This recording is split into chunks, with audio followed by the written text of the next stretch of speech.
Hello students, today we will discuss the topic of perception, especially process of perception. Students, process of perception को समझने से पहले हमें perception का meaning clear होना चाहिए. Perception means how we perceive the things. हमारी surroundings में बहुत सारी चीज़ें होती हैं, बहुत सारे ऑब्जेक्ट्स होते हैं, बहुत सारी इन्फॉर्मेशंस होती हैं, बहुत सारी सिचुएशंस होती हैं, बहुत सारे पीपल होते हैं. इन सब को हम स्टिमुलस या स्टिमुलाई बोलते हैं. हम प्रोसेस की परसेप्शन में इस टर्म को बहुत बार यूज़ करेंगे तो आपको इसका मीनिंग क्लियर होना बहुत ज़रूरी है.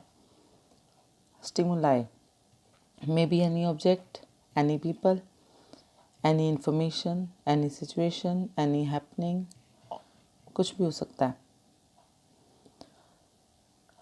Perception is closely related to human personality. हर पर्सन की एक यूनिक पर्सनैलिटी होती है. वो पर्सन रियलिटी को जब देखता है तो उसके बहुत सारे पर्सनैलिटी ट्रेट्स पीछे काम करते हैं. हर पर्सन हर सिचुएशन को डिफरेंटली लेता है. इसके पीछे उसकी परसेप्शन काम करती है. आप एक एग्ज़ाम्पल ले सकते हो कि अगर आपने देखा एक मंदिर बन रहा है, मंदिर का निर्माण हो रहा है और उसके सामने 3 मज़दूर बैठकर पत्थर कूट रहे हैं. लेकिन आप जाते हो और आप उनसे बात करते हो. एक आपको कहता है मंदिर का निर्माण कार्य चल रहा है, मैं सेवा कर रहा हूँ. दूसरा कहता है मैं मज़दूरी कर रहा हूँ. और तीसरा कहता है 2 वक्त की रोटी खाने के लिए मजबूरी में मुझे ये काम करना पड़ रहा है. स्टूडेंट्स, काम तो एक ही है लेकिन तीनों ने उसको अपने अपने नज़रिए से देखा. That's called perception. परसेप्शन मतलब हम रियलिटी को कैसा देखते हैं. एक्चुअल में रियलिटी क्या है दैट डजंट मैटर. हम इससे कोई वास्ता नहीं रखते. हम सिर्फ रियलिटी को अपने हिसाब से देखते हैं. That's called perception. यहाँ हम ऑर्गेनाइजेशनल बिहेवियर में जब हम एक ऑर्गेनाइजेशन में काम करने वाले ह्यूमन बीइंग्स के बिहेवियर को स्टडी करते हैं तो हमें उसकी परसेप्शन को स्टडी करना पड़ता है, क्योंकि वो अपनी परसेप्शन से ही सारे डिसीज़न लेता है. अपनी परसेप्शन से ही वो हर सिचुएशन को रिसीव करेगा. तो हमें परसेप्शन को पढ़ना पड़ता है और परसेप्शन एक बहुत अच्छा रोल प्ले करता है ऑर्गेनाइजेशन में. देन परसेप्शन की प्रोसेस को हम 3 सब प्रोसेसेस में बांटते हैं. उसको हम डिवाइड करते हैं. आइए डायग्राम देखते हैं इसका. Input, throughput and output.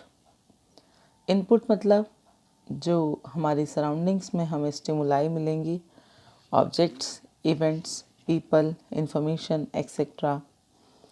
थ्रूपुट्स then main mechanism. यहाँ पर हमारी परसेप्शन की प्रोसेस चलती है. एंड द आउटपुट इज़ मतलब फॉर द टाइम बिंग हमने एक सिचुएशन से क्या कंक्लूज़न निकाला, आगे के लिए वो हमारी ओपिनियंस, एटीट्यूड्स, वैल्यूज़, फीलिंग्स और बिलीव्स की तरह काम करेंगे. आज हम एक सिचुएशन को देख के जिस भी तरह से रिएक्ट करते हैं, मतलब अगर आप इसको हिंदी में समझें तो परसेप्शन का मीनिंग होता है अवबोध.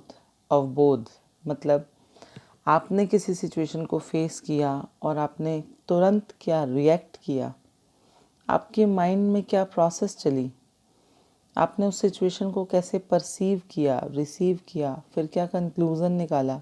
That is perception.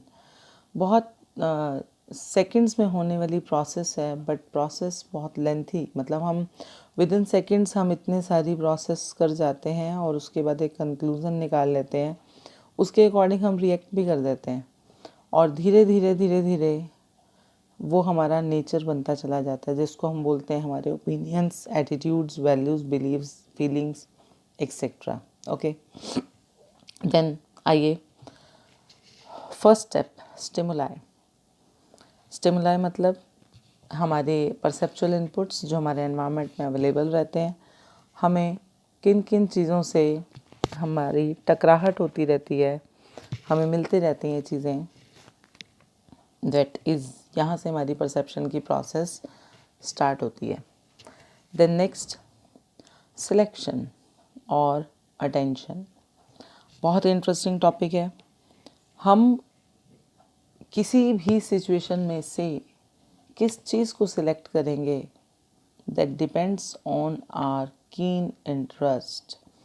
हमारा इंटरेस्ट क्या है, हमारा टेस्ट क्या है, हमारी प्रेफरेंसेस क्या हैं, हमारी नीड्स क्या हैं, हमारा माइंडसेट कैसा है, इसके अकॉर्डिंग हम एनवायरनमेंट में से कोई भी एक इवेंट, कोई भी एक बात को सिलेक्ट करते हैं।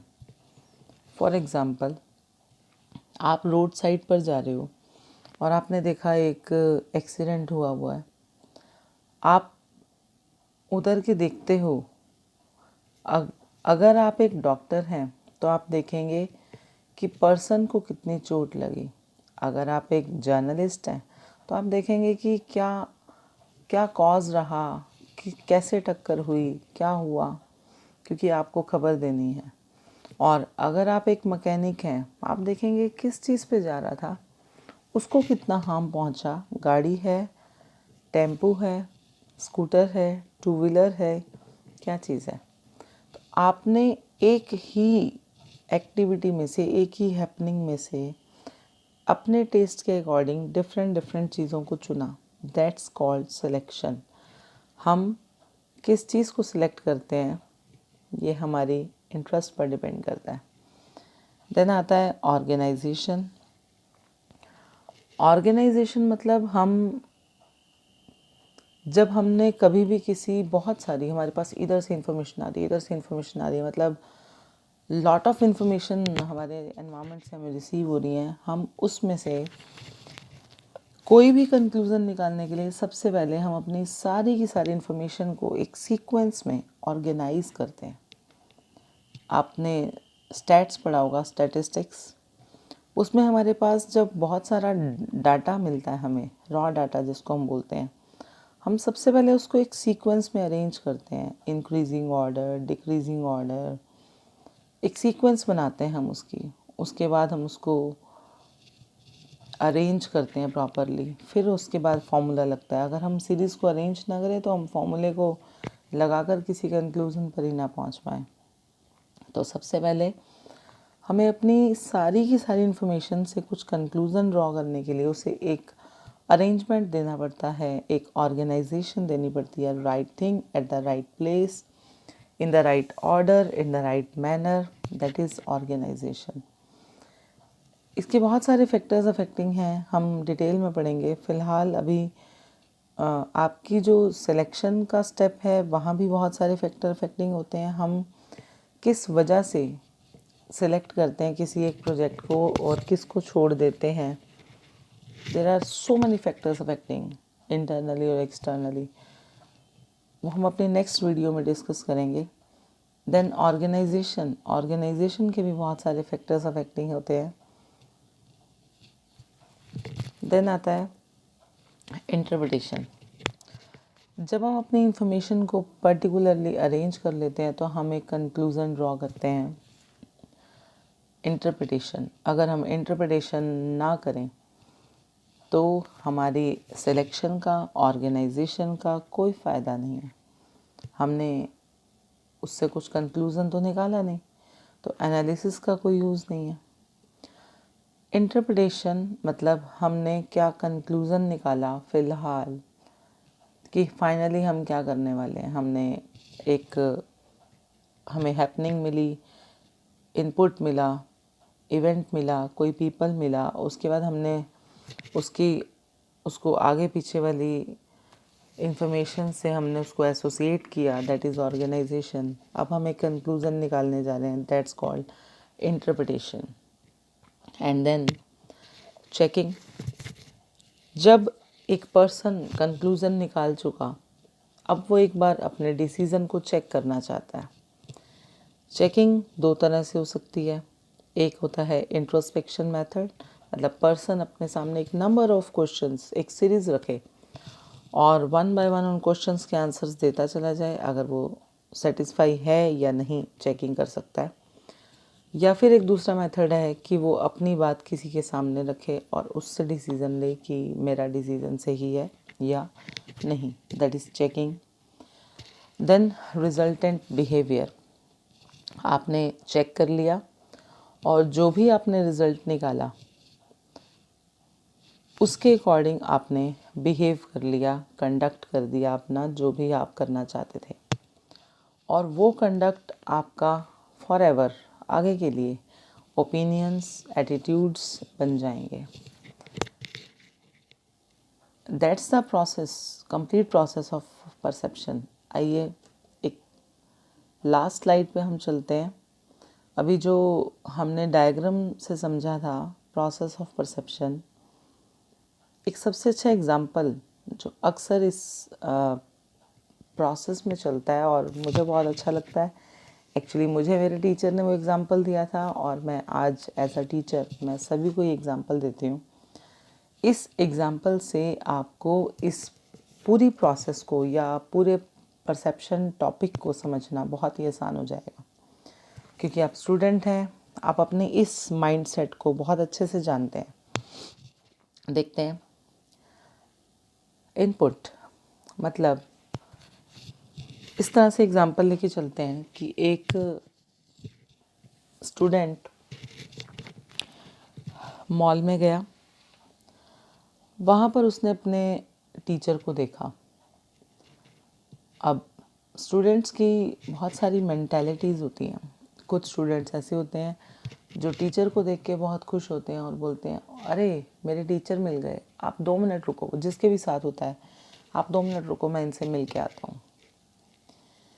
और कुछ स्टूडेंट्स ऐसे होते हैं जो टीचर्स को देख के मुंह फेर लेते हैं, अरे यार टीचर मिल गया, नमस्ते करनी पड़ेगी, चलो चलो यहाँ से चलते हैं, हम कहीं और चलते हैं। Okay, that is perception. एक पर्सन, एक स्टूडेंट जो मिलने जा रहा है उसकी भी परसेप्शन है, और जो मुंह घुमा रहा है उसके पास भी एक परसेप्शन है। और एक बार उसने अपनी परसेप्शन से जो भी रिएक्ट किया, आगे के लिए वो उसके ओपिनियंस बन जाएंगे, एटीट्यूड्स बन जाएंगे, वैल्यूज़ बन जाएंगी, वो हमेशा वैसा ही करेगा। आप इस एग्जाम्पल से प्रोसेस ऑफ परसेप्शन को बहुत अच्छे से समझ सकते हैं। और इसके अलावा भी परसेप्शन के हम जितने भी टॉपिक्स करें उन सब में ये एग्ज़ाम्पल हमें बहुत हेल्प करेगा। हम अपनी नेक्स्ट वीडियो में जब factors affecting selection, organisation and interpretation पढ़ने जाएंगे तो वहाँ पर भी एग्ज़ाम्पल हम अच्छे से समझने के लिए हम इस एग्ज़ाम्पल को लेंगे। Okay students, this much for today, this much about process of perception. Thank you.